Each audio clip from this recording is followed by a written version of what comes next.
So our final presenter today is Greg Matejka. He's the BES Cyber Support Supervisor for City Water Light Power.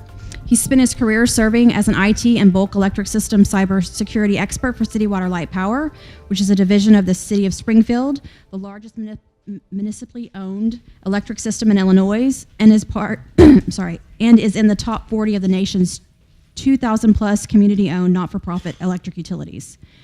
During his 23-year tenure with CWLP, his roles have included, he's held such roles as software specialist, network manager, and IT cybersecurity expert. In his current role as the BES Cyber Support Supervisor, Greg is responsible for ensuring the security and reliable operation of CWLP's medium impact BES cyber assets and for maintaining the NERC CIP compliance documentation. Let's welcome Greg. Thank you. Thank you. So welcome. As Jason alluded to, evidently I drew the short straw. I get the last one of the day, which actually I quipped with Dennis earlier. It's actually saving the best for last, right, Dennis?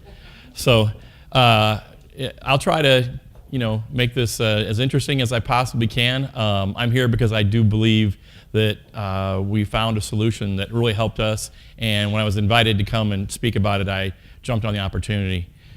So I'm here to talk about how we tell our story using automated workflows, and yes, this is PAS Cyber Integrity. It's not a sales pitch, other than the fact that it is what it is, and it works well for us, so I'm going to tell you how we use it. Okay, once again, my name is Greg Matejka. I'm the BES Cyber Support Supervisor. BES stands for Bulk Electric System, for those of you that aren't in the bulk electric system or utility industry. I work for City Water Light and Power. We call it CWLP, and it's located in Springfield, Illinois. I'm responsible for ensuring the security and reliable operation, as Gina talked about, of CWLP's medium and low impact BES cyber assets. I'm also responsible for maintaining CWLP's NERC CIP Critical Infrastructure Protection Compliance Program. A little bit about CWLP. Gina talked about it. We are a division of the City of Springfield, Illinois. We are the largest municipally owned system in Illinois, serving approximately 70,000 water and electric customers, and we are in the top 40 of the nation's 2,000 plus community-owned, not-for-profit electric utilities. I think our boilerplate is 760 megawatts. It's not real big, but we're probably the biggest little fish in the pond. We're registered across the NERC CIP standards in many areas, so we have a lot of compliance responsibilities. So a little bit of background. In 2007, FERC, the Federal Energy Regulatory Commission, issued Order 693 approving 83 of 107 North American Reliability Corporation, that's NERC, proposed reliability standards. These standards applied to operations, planning, and critical infrastructure protection. At that time, the impact of CWLP was very minimal from a CIP perspective. We actually performed what we call an RBAM, it's a risk-based assessment methodology, and determined we had no critical BES facilities. That's back in the day when they let you determine whether you had them or not. So the impact was minimal. I actually spent some time on the 693 side helping them out to try to develop processes, and it was a head scratcher, but I learned a lot about the compliance process and my preparation for NERC CIP compliance. So over time, modifications of standards were monitored, and on July 1st, 2016, CIP version 5 of the Critical Infrastructure Protection Standards became effective. And we went from nothing to medium bulk electric system control centers. So it was a big step for us. It was basically what we were doing for cybersecurity on our own to now you have to follow all these standards. The ramp was very steep and very quick. So as I said, we qualified with both medium and low impact facilities, and CIP 2 through CIP 11 became applicable. So as soon as we were aware these changes were coming, CWLP started looking for solutions. We had already been through several iterations of the standards as they were developing them, trying to get a feel for what we were going to be required to do. But when CIP 5 hit on July 1st, 2016, we had to be compliant with a whole myriad of standards. So as I alluded, this is a discussion about workflows, and we do use PAS Cyber Integrity. So why PAS? What was it about PAS? Well, my background, I've got basically half and half. I'm 11 years on the IT side, on our corporate side, all the way up to IT manager. And then I moved over to operations, and I've got another 11 to 12 years over there. So I actually have the best of both worlds. I thought I knew about utilities until I went from the corporate side to the operations side, and then I really learned about utilities. So, but my background is primarily in IT. So initially, we set out to find change management tools to address requirements surrounding CIP 7, which was security patch management, and CIP 10, which is basically configuration change management. Those are the two things that really required the bulk of a tool that PAS provided, or they had other competitors as well. And there are other competitors that offer the opportunity to detect and monitor change, but actually it was kind of a fortunate set of circumstances. My director said, no, no, no, you're going to do this in spreadsheets. And I told him if I was going to do it in spreadsheets, I wasn't going to work there anymore because it was impossible. And then in walked a cold call from a PAS salesperson, and my boss came to me and said, hey, they offer this, and they offer workflows with change management. And my eyes got about this big around. I'm like, you got to be kidding me. That's awesome. So let's see what it's about. So it made sense. It was all in the same box. So prior to automated workflows, the challenge was, and this was something I learned on the 693 side, subject matter experts were doing the work. They were following defined processes, but they were all kind of doing it out there on their own. We had this SME was responsible for this, and this SME was responsible for that. And when it came time to putting it all together and making it evidence for audits, it was all after the fact. They were running around trying to find these files and that files and telling their story, putting it all together. I shook my head. I couldn't believe that's the way they'd been doing it, but that's the way they'd been doing it. So it was a daunting task. It was mostly electronic files, but they were everywhere. You couldn't tell your story very easily. We were basically creating our compliance story after the fact. So along comes PAS, and we talked and we implemented the product, and we realized that we needed to work to create and or clarify our compliance processes. It's only as good as your process. No workflow tool is going to make you compliant without really engineering good compliance processes. If a bad process is a bad result, garbage in, garbage out. So we decided that we really need to take a look at what we were doing. We actually used a third-party company to help us develop our policies because we were going from nothing to everything overnight. And then we took those and we defined processes around those. And from those process workflows, we developed well-defined workflows in PAS cyber integrity. So we started by, the core of cyber integrity is to develop a baseline. In NERC CIP standards, the baseline is operating system, installed software, custom scripts, security patches, and ports and services. So for us, from a compliance perspective, those are the things we have to have in a compliance document. If that baseline doesn't exist, potential violation. If you forget one thing in the baseline, it's very prescriptive, it's a potential violation, it's a self-report. Yeah, not something you want to have to worry about doing in a very manual environment. So we developed this, we used PAS to collect the data, bring it into what we call our raw data side, then it gets moved over through a process into our baselines. The baselines include all the information I just discussed. From that point, then we established logical workflows that allowed for the authorization and the tracking of compliance evidence as the work was being performed. So this all was going into one repository. Everything that we needed to tell our story is in one place. That resulted in a detailed PDF workflow case report that tells our compliance story. So every workflow, it's really kind of simple. If our database disappeared tomorrow, we'd have to restore it, but all of our evidence is created in PDFs. When we give them to auditors, auditors don't like complicated, they like simple. Well, how about I give you my change management story for every change I ever did the same way every time? The only time that changes is if the workflow changes because we realize we can do it better. So I chose change management as an example because it deals with both sides of the cyber integrity product, or at least the size that we use. And this is an example of a change management case. Basically at its inception, offers a place for description. I don't have any associated objects in here because I don't want to put anything that's confidential in the presentation, but that's the key to this, is that you can associate your cyber assets to the change. So I don't have to have a one-for-one, I can have many for one. So I can have all my Windows updates in one cyber asset case or change management case. And then in this particular case, the way that we've deployed the workflow is we have a change evaluation state, an implementation state, a change reconciliation state, pre-completion review, final review, and case completion. Now, once again, this goes to whatever processes you have in place, whatever your standards are. And I'm not going to tell you that if you follow this, you'd be NERC CIP compliant. We'll find out. We're due to be audited here in a few months. One thing I will say though is we were in the CERC region, and they had an entity assistance program that we participated in, and we have to submit what they call RSAWs, Reliability Standard Audit Worksheets.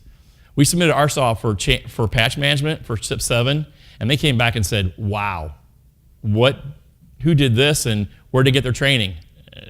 We participated in your program and we listened." You know, so we're pretty excited about it. I don't want to jinx it. I hope that it's as successful as our experience has been so far. But proof's in the pudding. We'll find out in late June. So in the first state of, I got a question real quick. How many of y'all use cyber integrity? Okay, and then how many of you use cyber integrity workflows?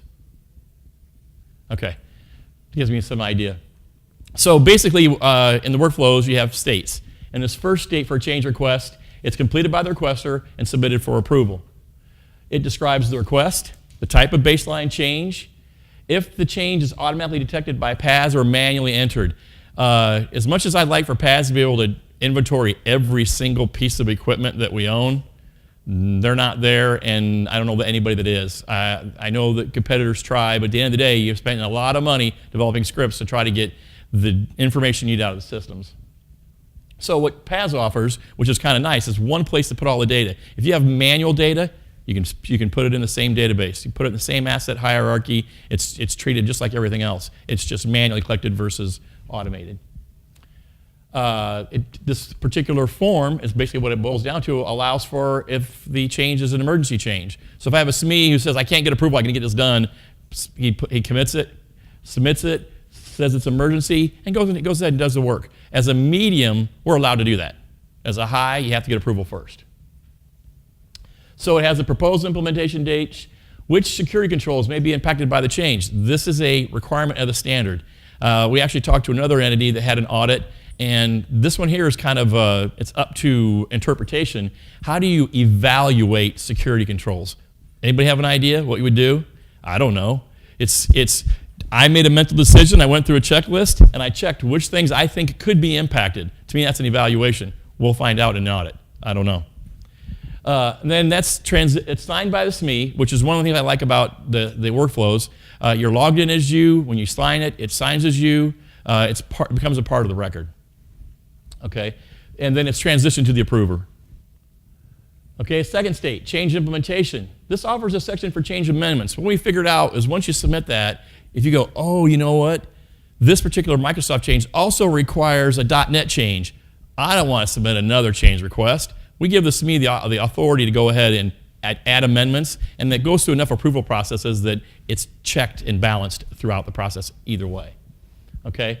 So we document the change dates, the details of the change, the status, the percent complete, any miscellaneous notes. As a supervisor, then I can see where it's at in this process. It reminds the SME to update the PAS inventory if the data is updated manually. One of the things I like about workflows is it allows for a form of a control. If the person who's doing the work is using the workflow, they'll be reminded, don't forget to do this. So there's a lot of instances where we use that.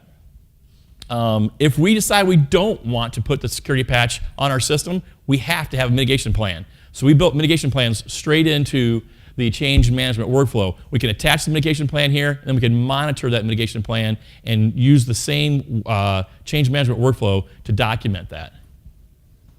So I talked earlier about evaluating security controls. This allows for the verification of the security controls post-change. We actually had an auditor through our one of our meetings we had with CERC tell us that if you go out and you look for patches for your vendors, we need proof that you did it. And we're like, whoa, what's that mean? Well, I don't know. He said you could do a screenshot. I'm like, a screenshot of every vendor? Yeah. Oh, okay. Well, it came straight from the horse's mouth, so we started doing it. Now, we found a way to do it in a fairly easy way. If you're there anyways, there's tools you can use to track that fairly simply. We can actually verify that and attach the proof there. The other thing is that some of our assets are backed up through an automated process, and some are only backed up when we make a change. Why back up a config on a firewall over and over again if you haven't made a change? The change management process allows for the SME to be reminded, hey, did you make a change? Do you need to do a backup? Did you do the backup? What'd you do? Where'd you do it? This allows for documentation of that. Okay, so now it goes in the oven. They make the change. What we do, because of being a medium asset, we have to update our baselines within 30 days of a change. So what we try to do is we try to make all of our changes in a certain time period of the month, and then we reconcile those changes another time period of the month, and then it just goes through a cycle. So we're assured that we can do this within that 30-day parameter. It's relative, but it's 30 days for a baseline change, 35 days to actually make the change. It's a bunch of stuff. It's hard to remember if you don't have a good workflow to help you out. So the reconciliation process is a process that's built into cyber integrity that allows for the SME to go in and reconcile the changes. They say, okay, I've got this case. I'm going to go find the changes. I'm going to make sure the changes are there. I want to make sure there aren't any other changes. And I can reconcile those. And once I assign that change to a case, it shows up here in the reconciled changes section. So it's a way to document that there was a verification that the change actually happened. So this allows for notation of processes performed to verify manual changes. Once again, if they have to remember, hey, I had to go out and just type this into PAS, I made the change, I took this iOS from this version to this version, this is a way to confirm that they checked that and it has been changed. So every month then when we run our baseline updates, we actually rerun baselines. So we have a new baseline every 30 days, regardless of whether there's changes or not. And then the SME then takes this part of the change management workflow, the change reconciliation state, and verifies the baseline is there. Very important, even though it's maybe not necessarily as much of a security risk, it's definitely a compliance risk. Okay, it goes through a pre-completion review, which ensures patch tracking and port change documentation. Port changes are really hard to get a handle on, especially when they're there sometimes and not others. We've worked with the folks at PAS to develop a process that ensures port changes are monitored. Okay, and the fifth and sixth states are final review and completion. The fifth state ensures final supervisor review and approval. And the sixth state, and this goes to the heart of what I talked about earlier, it ensures creation of a workflow PDF utilizing combination of cyber integrity print function and subsequent saving of PDF output file. So you click on the workflow case, you print it, it brings up a document, you PDF it, it's just a save, and voila, what you end up with is a workflow case documented in PDF form telling our compliance story. Okay? This additional evidence from the case is automatically embedded in the PDF as attachments. This, to me, was really cool. You're going along and you're attaching all these documents, all this evidence, and in the end you save it as a PDF. Well, where's all my documents? They're in the PDF as attachments. It is cool. So we got to the point where we said patch management and configuration change management workflows have been created, at least the basic ones. Wow, what else could we do? I said, dang, anything that's process driven I can make a workflow for. So this is an example of the standards that are involved. I'll get into it right here because this is really the meat of it.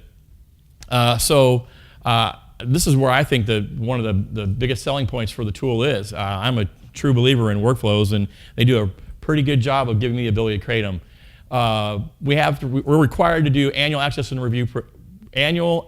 privilege reviews. Once a year, we have to go through a deep dive and make sure everything is right. That's documented in a workflow. We're doing the same thing with password changes. Some are automated, some aren't. The ones that aren't, we put in here. The ones that are, we add the documentation proving that they're automated to that workflow. Asset disposal is a real big one. We're required to dispose of our assets what they call BCS, BES Cyber System Assets, in a very policy-driven way. So it has to be done. We do that through our asset disposal workflow. Backup testing, cyber alerts. We have a SIME. We use a tool for all of our logging that generates alerts based on certain criteria. Those alerts come to a help desk. Those alert cases are entered into PAS, and they're reviewed by SMEs. And the SME makes the determination when they think it is or is not a cybersecurity incident, sends it to me. I approve it, send it to our compliance office, and they do final review and approval. If it is a cybersecurity incident, it triggers an incident response workflow. So that's an example. Some of our vendors, I get down here like the monthly bulletins review, some of our vendors, PAS is an example, they don't have a website that tells you that there's a security patch for their product. So we have an agreement with them that they will notify us via email. So we go through and attest every month. We receive no emails because we have to show that we are diligent in our patching process. We do monthly visitor log collection. I'm going to go to that one real quick here. Quarterly awareness, that's proof that we've actually made people aware. What did we send them? What type of emails did we send them? What posters did we post? All that information is put in a workflow and saved. Security patch management, and then of course, I think Jason even talked about shared account provisioning, user access provisioning, and user access verification. The nice thing about a workflow is that with user access provisioning, someone can start the process and it can go out to all the SMEs at the same time. They can start their work immediately, and we can definitely speed up the process of getting someone put on our system versus a paper document that goes from one place to the next to the next. Okay, real quick, visitor log collection. I put this one on here. It's very simple, but it gives an example. It's like, well, I was kind of stuck with, well, I don't have to remember to do this every month, create a new one every month. This one here, we actually do our visitor logs on paper. That's all we're required to do, so that's all we're going to do. But I just basically created the same state over and over again, January, February, March, April, May, June. It's the same thing for every month, but it's a whole year in one workflow. So at the end of the year, you save the workflow, you PDF, and all your evidence for physical security perimeter visitor logs are in one workflow. And then right now, I just monitor through their web client. It's fairly simple. I look for open cases. It tells me, I like to do it by type and the current state, so I can tell what's, thank you, what's left out there, what's open, what I need to address right away. All right. I got a little bit talkative there, but does anybody have any question? Everybody wants a drink. Yes, sir. The same question that we talked with the Valero, Jason from Valero. Sure. Have you used this for audit? Has this documentation satisfied all of your audit requirements? So this will be our first audit, our first complete CIP audit coming up in the end of June. How about internally? Nothing like that, no. Nope, but I will tell you that like I said, we work with our entity assistance program through CERC, and they've looked at our documents, and so far the response has been very positive. So we'll know here pretty quickly. Any other questions? You just said to y'all that you don't do an internal audit. So Right. So the due diligence that you're gathering is specifically for the audit? Specifically for that. I mean, as an IT guy, I'm blessed to have NERC CIP, and there's not too many people that say that, because prior to that, it was the Wild West, and you try to get somebody to say, hey, you need to be doing this, and they're wanting the business case, and we're a municipally owned public utility. So the profit part is driven by a different part of the organization. That tide didn't come until, I will say this, as a medium control center, standards are always changing. They're looking at changing CIP 2 so that, the result of which will be a low. So if that happens, we can just say, oh, we're done, we don't use PAS anymore. I've got commitment from management that even if that happens, we're going to still do what we're doing, because they really think what we're doing is a real good, solid foundation for good network security, good BCS security, and they don't want to get rid of it. So we're in a really good position now to continue to do that. And then the low assets are going to start ramping up their requirements, so we're just going to get busier. Okay, here's another question here. Hi, I was interested in this because we have manual workflows, we have stuff on SharePoint, things of that nature. I wanted to know, you mentioned SMEs had access to this. So are you using this down to, when you talked about awareness and training, down to the operator or the No. room So, level like for example, input? in awareness and training, we distribute awareness. We just prove that we did it through a workflow. This is just, it's really kept to our compliance office, our CIP senior manager, which is required by NERC standards, and then my staff and our communication staff. That's where it's limited to for how we use it. Is that customizable for like the MOCs? Could you add different things Yeah. if you wanted? So it's kind of funny. I was talking with someone earlier today. When we got cyber integrity, my boss said, "I don't want anything customized. I want it to be out of the box." And I looked at him and I said, "Okay, that's impossible because PAS is cyber integrity is just a tool. You build with it. So it is my experience is it's 100% customizable. What do you want to do with it? Because that's the thing that I really liked about it. I mean, baselines prior to CWLP, I don't think our form of baselines existed. So we were able to work with PAS to get that established how we needed to see it. So, my direct relationship with it is it's very customizable, and I think that's a plus. Any other questions? What was the time period? Okay, so PAS came in January of 2016. We were compliant in July of 2016, and we've been, hopefully, we'll find out here, compliant for the last 2 years. So the time frame it took to roll it out and get it to the point was about 6 months. And honestly, I think they were cutting their teeth a little bit with us because we were the first one in this particular circumstance. So I would imagine, and we're small too, don't get me wrong, our number of assets isn't anywhere near some of the folks in this room, but it's just the same process is just exponentially out, to a larger scale.